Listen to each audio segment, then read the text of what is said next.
What you're proposing here, what the president's proposing here, does not sound like it's in keeping with American tradition when it comes to immigration. The Statue of Liberty says, "Give me your tired, your poor, your huddled masses, yearning to breathe free." It doesn't say anything about speaking English or being able to be a computer programmer. Aren't you trying to change what it means to be an immigrant coming into this country? If you're telling them you have to speak English, can't people learn how to speak English when they get here? Well, first of all, right now, it's a requirement that to be naturalized, you have to speak English. So the notion that speaking English wouldn't be a part of our immigration systems would be actually very ahistorical. Secondly, I don't want to get off into a whole thing about history here, but the Statue of Liberty is a symbol of liberty enlightening the world. It's a symbol of American liberty lighting the world. The poem that you're referring to that was added later is not actually part of the original Statue of Liberty, but more fundamentally, the history, but more fundamentally, you're saying that history, that does not represent. I'm saying that what I'm the saying that country the has always notion. thought of I'm as saying the notion that immigration I'm saying the notion. Stephen, I'm sorry. No, That sounds Jim, like. let me ask you a question. That sounds like some national park revisionism. No, The what I'm asking you is, Statue of Liberty Jim, has always Jim, been let me a ask you a beacon question. of hope to the world Jim, for people to send Jim, do you their believe, people to this country, Jim, and they're not always going to speak Jim, English, Stephen. Jim, They're not do you always believe, going to be highly skilled. They're not always going to be somebody Jim, I appreciate your speech. Jim, I appreciate your speech. So let's talk about this. It was a modest Jim, let's talk about this. In 1970, when we let in 300,000 people a year, was that violating or not violating the Statue of Liberty law of the land? In the 1990s, when it was 500,000 a year, was it violating or not violating the Statue of Liberty law of the land? Was it violating? When it was 700,000 a year. No, tell me what years. Tell me what years. Tell me what years meet. Tell me what years meet Jim Acosta's definition of the Statue of Liberty poem law of the land. So you're saying 1 million a year is the Statue of Liberty number. 900,000 violates it. 800,000 violates it. You're sort of bringing a Jim, press one for English philosophy here to Jim, immigration, and that's never Jim, what the United States has been about, Steve. But your statement's also shockingly ahistorical in another respect too, which is if you look at the history of immigration, it's actually ebbed and flowed. We've had periods of very large waves, followed by periods of less immigration and more immigration. And during the, we've had a period of immigration right now. The yeah, president wants to build a wall. Actually, you want to bring about a sweeping change to the immigration Surely, Jim, system. you don't actually think that a wall affects green card policy. You couldn't possibly believe that, do you? Actually, the notion that you actually think immigration is at a historic law, the foreign-born population in the United States today, Jim, talking about how border crossings. Do you really? I want to be serious, Jim. Do you really at CNN not know the difference between green card policy and illegal immigration?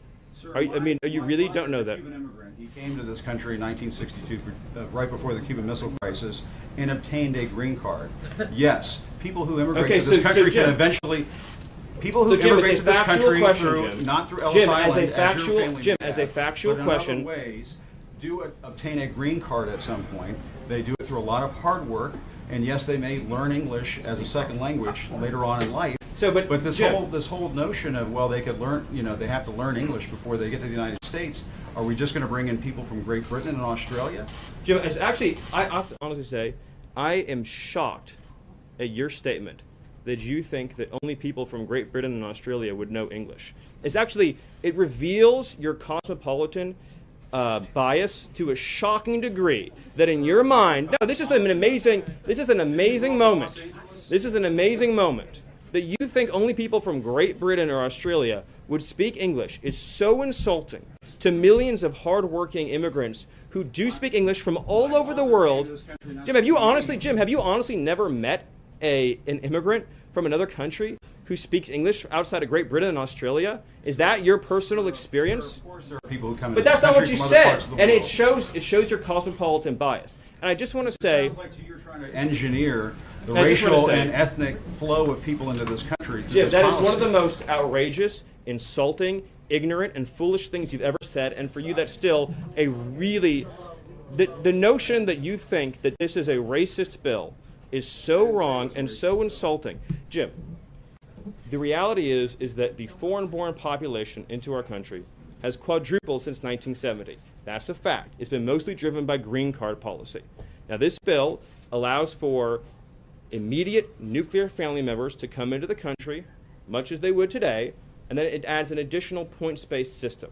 The people who've been hurt the most, Saying that people have to be the English people who've speaking when been, they're naturalized. the What is this people who've English been, the people speaking who've been, component the that people who've been inserted hurt the into most by the policy you're advocating are What policy am I advocating? apparently just unfettered, uncontrolled migration.